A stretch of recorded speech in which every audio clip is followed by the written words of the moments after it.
കർത്താവായ യേശുക്രിസ്തുവിൻ്റെ ജീവചരിത്രം 24 പേജിൽ നിന്നും തുടരുന്നു.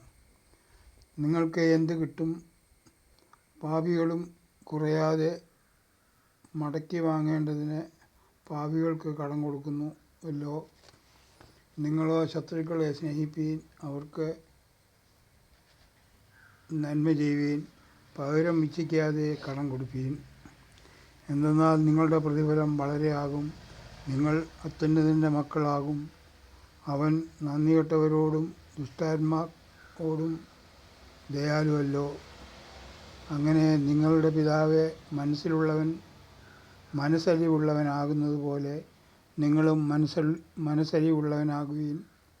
വിധിക്കരുതേ, എന്നാൽ നിങ്ങളെയും വിധിക്കുകയില്ല. ശിക്ഷയ്ക്ക് വിധിക്കരുതേ, എന്നാൽ നിങ്ങൾക്കും ശിക്ഷാവിധി ഉണ്ടാകുകയില്ല. വിടുവീൻ, എന്നാൽ നിങ്ങളെയും വിടുവിക്കും. കൊടുപ്പീൻ, എന്നാൽ നിങ്ങൾക്ക് കിട്ടും. അമർത്തി കുലുക്കി കവിയുന്ന ഒരു നല്ല അളവ് നിങ്ങളുടെ മടിയിൽ തരും. നിങ്ങൾ അളക്കുന്ന അളവിനാൽ നിങ്ങൾക്കും അളന്നു കിട്ടും. അവനൊരു ഉപമ അവരോട് പറഞ്ഞു. കുരുടനെ വഴി കാട്ടുവാൻ കഴിയുമോ? ഇരുവരും കുഴിയിൽ വീഴുകയില്ലയോ? ശിഷ്യൻ ഗുരുവിന് മീതെ അല്ല. അഭ്യാസം തികഞ്ഞവൻ എല്ലാം ഗുരുവിനെ പോലെ ആകും. എന്നാൽ നീ സഹോദരൻ്റെ കണ്ണിലെ കരട് നോക്കുകയും സ്വന്തം കണ്ണിലെ കോൽ വിചാരിക്കാതിരിക്കുകയും ചെയ്യുന്നത് എന്ത്? അല്ല, സ്വന്തം കണ്ണിലെ കോൽ നോക്കാതെ സഹോദരാ, നിന്റെ കണ്ണിലെ കരട് എടുത്തു കളയട്ടെ എന്ന് സഹോദരനോട് പറയുവാൻ നിനക്ക് എങ്ങനെ കഴിയും? കപടഭക്തിക്കാരാ, മുമ്പേ സ്വന്തം കണ്ണിലെ കോൽ എടുത്തു കളക, എന്നാൽ സഹോദരൻ്റെ കണ്ണിലെ കരട് എടുത്തു കളവാൻ വെടിപ്പായി കാണുമല്ലോ. ആകാത്ത ഫലം കായ്ക്കുന്ന നല്ല വൃക്ഷവുമില്ല, നല്ല ഫലം കായ്ക്കുന്ന ആകാത്ത വൃക്ഷവുമില്ല. ഏതു വൃക്ഷത്തെയും ഫലം കൊണ്ട് അറിയാം. മുള്ളിൽ നിന്ന് അത്തിപ്പഴവും ശേഖരിക്കുകയും ഞെരിഞ്ഞിൽ നിന്ന് മുന്തിരിങ്ങ പറിക്കുകയും ചെയ്യുമാറില്ല. നല്ല മനുഷ്യൻ തൻ്റെ ഹൃദയത്തിലെ നല്ല നിക്ഷേപത്തിൽ നിന്ന് നല്ലത് പുറപ്പെടുവിക്കുന്നു. ദുഷ്ടന്മാർ ദോഷമായതിൽ നിന്ന് ദോഷം പുറപ്പെടുവിക്കുന്നു. ഹൃദയത്തിൽ നിറഞ്ഞ് കവിയുന്നതല്ലോ വായ പ്രസ്താവിക്കുന്നത്. നിങ്ങൾ എന്നെ കർത്താവേ, കർത്താവേ എന്ന് വിളിക്കുകയും ഞാൻ പറയുന്നത് ചെയ്യാതിരിക്കുകയും ചെയ്യുന്നത് എന്ത്? എൻ്റെ അടുക്കൽ വന്ന് എൻ്റെ വചനം കേട്ട് ചെയ്യുന്നവൻ എല്ലാം ഇന്നവനോട് തുല്യൻ എന്ന് ഞാൻ കാണിച്ചു തരാം. ആരെക്കുറിച്ച്? പാറമേൽ അടിസ്ഥാനമിട്ട് വീട് പണിയുന്ന മനുഷ്യനോട് അവൻ തുല്യൻ. വെള്ളപ്പൊക്കം ഉണ്ടായിട്ട് ഒഴുക്ക് വീടിനോടടിച്ചു. എന്നാൽ അത് നല്ലവണ്ണം പണിതിരിക്കുന്നത് കൊണ്ട് അത് ഇളകിപ്പോകുകയില്ല. കേട്ടിട്ട് ചെയ്യാത്തവനോ അടിസ്ഥാനം കൂടാതെ മണ്ണിന്മേൽ വീട് പണിത് മനുഷ്യനോട് തുല്യൻ. ഒഴുക്ക് അടിച്ച ഉടനെ അത് വീണു. ആ വീട്ടിൻ്റെ വീഴ്ച വലിയതുമായിരുന്നു. ജനം കേൾക്കെ തൻ്റെ വചനമൊക്കെയും പറഞ്ഞു തീർന്ന ശേഷം അവൻ കഫർന്നഹൂമിൽ ചെന്നു. അവിടെ ശതാധിപന് പ്രിയനായ ദാസൻ ദീനം പിടിച്ച് മരിപ്പാറായിരുന്നു. അവൻ യേശുവിൻ്റെ വസ്തുത കേട്ടിട്ട് അവൻ വന്നു തൻ്റെ ദാസനെ രക്ഷിക്കേണ്ടതിന് അവനോട് അപേക്ഷിപ്പാൻ യഹൂദന്മാരുടെ മൂപ്പന്മാരെ അവൻ്റെ അടുക്കൽ അയച്ചു. അവൻ യേശുവിൻ്റെ അടുക്കൽ വന്നു അവനോട് താൽപ്പര്യമായി അപേക്ഷിച്ചു, നീ അത് ചെയ്തു കൊടുപ്പാൻ യോഗ്യൻ. അവൻ നമ്മുടെ ജനത്തെ സ്നേഹിക്കുന്നു, ഞങ്ങൾക്ക് ഒരു പള്ളിയും തീർപ്പിച്ചു തന്നിരിക്കുന്നു എന്ന് പറഞ്ഞു. യേശു അവരോട് കൂടെ പോയി വീടിനോടടുപ്പാറായപ്പോൾ ശതാധിപൻ സ്നേഹിതന്മാരെ അവൻ്റെ അടുക്കൽ അയച്ചു. കർത്താവേ, പ്രയാസപ്പെടേണ്ട, നീ എൻ്റെ പുരയ്ക്കകത്ത് വരുവാൻ ഞാൻ പോരാത്തവൻ. അതുകൊണ്ട് നിൻ്റെ അടുക്കൽ വരുവാൻ ഞാൻ യോഗ്യൻ എന്ന് എനിക്ക് തോന്നിയിട്ടില്ല. ഒരു വാക്ക് കൽപ്പിച്ചാൽ എൻ്റെ ബാല്യക്കാരന് സൗഖ്യം വരും. ഞാനും അധികാരത്തിന് കീഴ്പ്പെട്ട മനുഷ്യൻ. എൻ്റെ വീട്ടിൽ പടയാളികൾ ഉണ്ട്. ഒരുവനോട് പോക എന്ന് പറഞ്ഞാൽ അവൻ പോകുന്നു, മറ്റൊരുവനോട് ഇത് ചെയ്യുക എന്ന് പറഞ്ഞാൽ അവൻ ചെയ്യുന്നു എന്ന് പറയിച്ചു. അത് യേശു കേട്ടിട്ട് അവങ്കിൽ ആശ്ചര്യപ്പെട്ടു. തിരിഞ്ഞു നോക്കി അനുഗമിക്കുന്ന കൂട്ടത്തോടെ, ഇസ്രായേലിൽ കൂടി ഇങ്ങനെയുള്ള വിശ്വാസം ഞാൻ കണ്ടിട്ടില്ല എന്ന് ഞാൻ നിങ്ങളോട് പറയുന്നു എന്ന് പറഞ്ഞു. ശതാധിപൻ പറഞ്ഞയച്ചിരുന്നവർ വീട്ടിൽ മടങ്ങി വന്നപ്പോൾ ദാസനെ സൗഖ്യത്തോടെ കണ്ടു. പിറ്റേന്നാൾ അവൻ നയിൻ എന്ന പട്ടണത്തിലേക്ക് പോകുമ്പോൾ അവൻ്റെ ശിഷ്യന്മാരും വളരെ പുരുഷാരവും കൂടെ പോയി. അവൻ പട്ടണത്തിൻ്റെ വാതിലിനോട് അടുത്തപ്പോൾ മരിച്ചുപോയ ഒരുത്തിനെ പുറത്തു കൊണ്ടുവരുന്നു. അവൻ അമ്മയ്ക്ക് ഏകജാതനായ മകൻ, അവളോ വിധവയായിരുന്നു. പട്ടണത്തിലെ ഒരു വലിയ പുരുഷാരവും അവളോടുകൂടെ ഉണ്ടായിരുന്നു. അവളെ കണ്ടിട്ട് കർത്താവ് മനസ്സലിഞ്ഞു അവളോട് കരയേണ്ട എന്ന് പറഞ്ഞു. അവൻ അടുത്തിയെന്നു. മഞ്ചം ചുമക്കുന്നവരിൽ നിന്ന് ബാല്യക്കാരായ എഴുന്നേൽക്ക എന്ന് ഞാൻ നിന്നോട് പറയുന്നു എന്ന് അവൻ പറഞ്ഞു. മരിച്ചവൻ എഴുന്നേറ്റ് ഇരുന്ന് സംസാരിക്കാൻ തുടങ്ങി. അവൻ അവനെ അമ്മയ്ക്ക് ഏൽപ്പിച്ചു കൊടുത്തു. എല്ലാവർക്കും ഭയം പിടിച്ചു. ഒരു വലിയ പ്രവാചകൻ നമ്മുടെ ഇടയിൽ എഴുന്നേറ്റിരിക്കുന്നു, ദൈവം തൻ്റെ ജനത്തെ സന്ദർശിച്ചിരിക്കുന്നു എന്ന് പറഞ്ഞു ദൈവത്തെ മഹത്വീകരിച്ചു. അവനെക്കുറിച്ചുള്ള ഈ ശ്രുതി യഹൂദിയിലൊക്കെയും ചുറ്റുമുള്ള നാടെങ്ങും പരന്നു. പരീശന്മാരിലൊരുത്തൻ തന്നോടുകൂടെ ഭക്ഷണം കഴിപ്പാൻ അവനെ ക്ഷണിച്ചു. അവൻ പരീശൻ്റെ വീട്ടിൽ ഭക്ഷണത്തിനിരിക്കുന്നത് അറിഞ്ഞ് ആ പട്ടണത്തിലുള്ള പാപിയായ ഒരു സ്ത്രീ ഒരു വെൺകൽ ഭരണി പരിമളതൈലം കൊണ്ടുവന്നു. പുറകിൽ അവൻ്റെ കാൽക്കൽ കരഞ്ഞുകൊണ്ട് നിന്ന് കണ്ണുനീർ കൊണ്ട് അവൻ്റെ കാൽ നനച്ചു തുടങ്ങി. തലമുടി കൊണ്ട് തുടച്ചു, കാൽ ചുമിച്ചു, തൈലം പൂശി.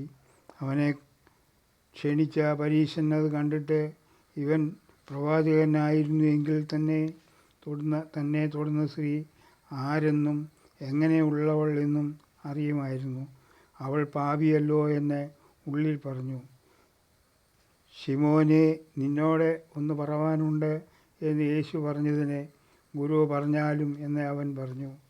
കടം കൊടുക്കുന്നവന് 2 കടക്കാരുണ്ടായിരുന്നു. ഒരുത്തൻ 500 വെള്ളിക്കാശും മറ്റവൻ 50 വെള്ളിക്കാശും കൊടുപ്പാനുണ്ടായിരുന്നു.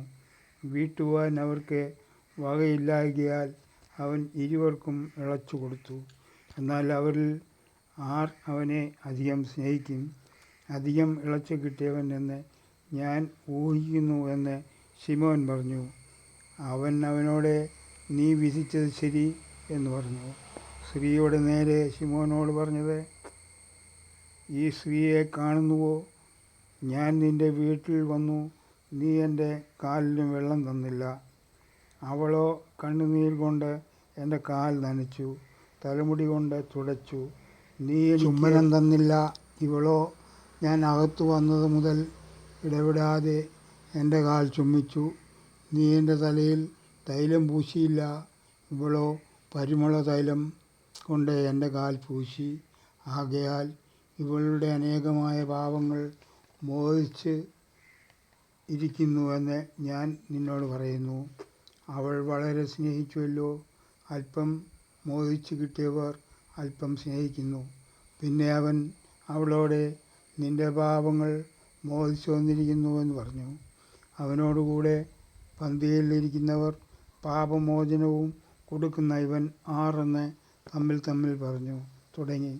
അവനോ സ്ത്രീയോടെ, നിൻ്റെ വിശ്വാസം നിന്നെ രക്ഷിച്ചിരിക്കുന്നു, സമാധാനത്തോടെ പോക എന്ന് പറഞ്ഞു. അനന്തരം അവൻ ദൈവരാജ്യം പ്രസംഗിച്ചും സുവിശേഷിച്ചും കൊണ്ട് പട്ടണം തോറും സഞ്ചരിച്ചു. അവനോടുകൂടെ 12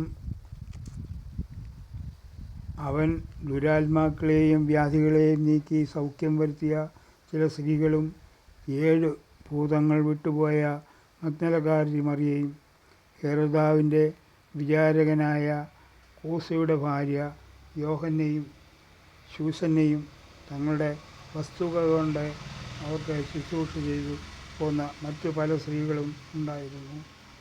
പിന്നെ വലിയൊരു പുരുഷാരം ഓരോ പട്ടണത്തിൽ നിന്ന് അവൻ്റെ അടുക്കൽ വന്നവരും ഒരുമിച്ച് കൂടിയപ്പോൾ അവൻ ഉപമയായി പറഞ്ഞത്, വിതയ്ക്കുന്നവൻ വിതപ്പാൻ പുറപ്പെട്ടു. വിതയ്ക്കുമ്പോൾ ചിലത് വഴിയരികെ വീണിട്ട് ചവിട്ടിപ്പോവുകയും ആകാശത്തിലെ പറവജാതി അതിനെ തിന്നിക്കളയുകയും ചെയ്തു. മറ്റു ചിലത് പാറമേൽ വീണു, മുളച്ച് മണ്ണിലാകിയാൽ ഉണങ്ങിപ്പോയി. മറ്റ് ചിലത് മുള്ളിനടിയിൽ വീണു, മുള്ളും കൂടെ മുളച്ച് അതിനെ ഞെരുക്കി കളയുന്നു. മറ്റു ചിലത് നല്ല നിലത്ത് വീണു, മുളച്ചു, 100 മേനി ഫലം കൊടുത്തു. ഇത് പറഞ്ഞിട്ട് കേൾപ്പാൻ ചെവിയുള്ളവൻ കേൾക്കട്ടെ എന്ന് വിളിച്ചു പറഞ്ഞു. അവൻ്റെ ശിഷ്യന്മാർ അവനോട് ഈ ഉപമ എന്തെന്ന് ചോദിച്ചതിന് അവൻ പറഞ്ഞത്, ദൈവരാജ്യത്തിൻ്റെ മർമ്മങ്ങളെ അറിയുവാൻ നിങ്ങൾക്ക് വരം ലഭിച്ചിരിക്കുന്നു. ശേഷമുള്ളവർക്കോ കണ്ടിട്ടും കാണാതിരിപ്പാനും കേട്ടിട്ടും ഗ്രഹിക്കാതിരിപ്പാനും ഉപമകളിൽ അത്രേ. ഉപമയുടെ പൊരുളോ വിത്ത് ദൈവവചനം. വഴിയരികെ ഉള്ളവൻ കേൾക്കുന്നവൻ. എങ്കിലും അവർ വിശ്വസിച്ച് രക്ഷിക്കപ്പെടാതിരിപ്പാൻ പിശാച് വന്ന് അവരുടെ ഹൃദയത്തിൽ നിന്ന് വചനം എടുത്തു കളഞ്ഞു. പാറമേലുള്ളവരോ കേൾക്കുമ്പോൾ വചനം സന്തോഷത്തോടെ കൈക്കൊള്ളുന്നവർ. എങ്കിലും അവർക്ക് വേരില്ല. അവർ തൽക്കാലം വിശ്വസിക്കുകയും പരീക്ഷാസമയത്ത് പിൻവാങ്ങിപ്പോവുകയും ചെയ്യുന്നു. മുള്ളിനിടയിൽ വീണതോ കേൾക്കുന്നവർ. എങ്കിലും പോയി ചിന്തകളാലും ധനത്താലും സംസാര ഭോഗങ്ങളാലും ഞെരുങ്ങി പൂർണ്ണമായി ഫലം കൊടുക്കണ്ടാത്തവരത്രേ. നല്ല മണ്ണിലുള്ളതോ വചനം കേട്ടു ഗുണമുള്ള നല്ല ഹൃദയത്തിൽ സംഗ്രഹിച്ച് ക്ഷമയോടെ ഫലം കൊടുക്കുന്നവർ തന്നെ. വിളക്ക് കൊളുത്തിയിട്ട് ആരും അതിനെ പാത്രം കൊണ്ട് മൂടുകയോ കട്ടിൻ കീഴെ വയ്ക്കുകയോ ചെയ്യാതെ അകത്തു വരുന്നവർ വെളിച്ചം കാണേണ്ടതിന് തണ്ടിന്മേലത്രേ വയ്ക്കുന്നത്. വെളിപ്പെടാതെ ഗൂഢമായത് ഒന്നുമില്ല. പ്രസിദ്ധമായി വെളിച്ചത്ത് വരാതെ മറവായിരിക്കുന്നത് ഒന്നുമില്ല. ആകയാൽ നിങ്ങൾ എങ്ങനെ കേൾക്കുന്നുവെന്ന് സൂക്ഷിച്ചുകൊള്ളുവിൻ.